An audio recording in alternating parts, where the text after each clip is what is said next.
ഞാനും ആന്റിയുടെ മോനും 4 വർഷമായിട്ട് ഇഷ്ടത്തില്ല. എനക്കൊന്നും എന്റെ സ്റ്റാറ്റസ് അറിയില്ല. 50 പവന്റെ സ്വർണ്ണം എടുത്തിട്ട് വന്നു. കേറി വാ മരുമോളെ. ഫോട്ടോയില് നല്ല വണ്ണം ഉണ്ടായിരുന്നല്ലോ. ഞാനിപ്പോ ഡേറ്റില്ല മോളെ. മോളെ അവിടെ ഇരിക്കും, ഞാൻ വെള്ളം എടുത്തിട്ട് വരാം. ആന്റി അതാരാ? അതെന്റെ മോനാ. ഓ, ആന്റിയുടെ രണ്ടാമത്തെ മോനാണോ? എനിക്ക് ആകെ ഒരു മോനുള്ളു. എന്താ മോളെ പറയണേ? 4 വർഷം പ്രണയിച്ചിട്ടും ഇതൊന്നും അറിയില്ലേ?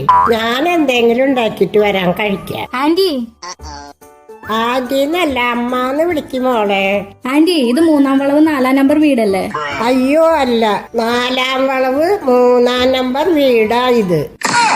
അയ്യോ, ഞാൻ വീട് മാറിയതാ. എനിക്കവിടെ നിനക്ക് എന്നെ കണ്ടിട്ട് ബുദ്ധി ഇല്ലാത്തതാണെന്ന് തോന്നുന്നുണ്ടാ. ഒന്നെങ്കിൽ എന്റെ മോനെ കല്യാണം കഴിച്ചോ, അല്ലെങ്കിൽ ബാഗ് ഉള്ളിൽ വെച്ചോ. അതെങ്ങനെ ശരിയാവും? അല്ലെങ്കിൽ 4-ാം വളവ് 3-ാം നമ്പർ വീട്ടിലെ ചെക്കനെ ഡൈവേഴ്സ് ചെയ്യും. അതാ ബെറ്റർ. അതൊന്നും നടക്കില്ല ആന്റി. ആ ബാഗ് ഇവിടെ വെച്ചിട്ട് പോ.